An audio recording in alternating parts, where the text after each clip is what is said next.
Puasku dihantui, lemasku diracuni lirik dan lagunya, sikap halusnya.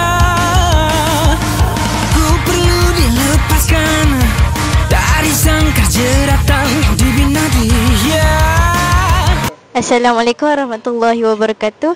Jadi kami nak tanya hampa, kenapa kita kena pakai bendera Jalur Gemilang ni? Bagi kami benda ni dapat memupukkan semangat patriotisme dan dapat menguatkan lagi perpaduan antara kaum. Lepas tu kita pun boleh bangga yang kita ni cintakan negara.